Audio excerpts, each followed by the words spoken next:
Taking a look at the interest rate markets today, I want to focus on the 10-year note.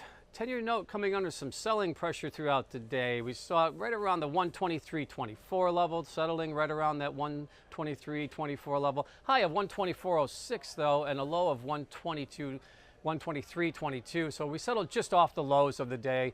Again, we saw that intraday sell-off. We saw the equity markets reverse course. We got some I don't know, somewhat positive news. The market at least took it as such, coming out of Washington, D.C. about the progression of the U.S.-China negotiations, and that's when we saw the equity markets reverse to the positive territory. And with that, that's when we saw the selling pressure come into the bond and note market, particularly when you look at the 10-year note.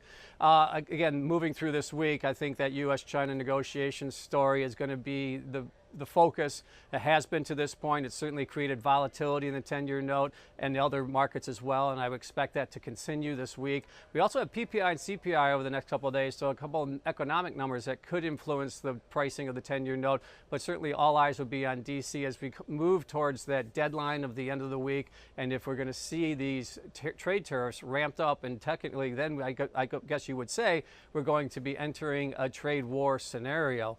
And with that, I want to point out the yield scenario right now. Right now we're seeing the 10-year yield right around the 2.48 level.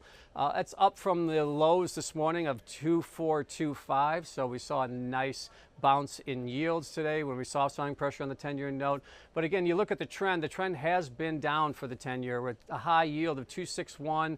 We're currently down below the 2.5 level, so that seems to be the kind of the median for the last month or so. So again, a little bit below what the average yield has been, but ultimately, I think you're going to continue to see volatility in the 10-year note moving through this week, particularly as you move towards Friday's deadline for the U.S.-China trade negotiations.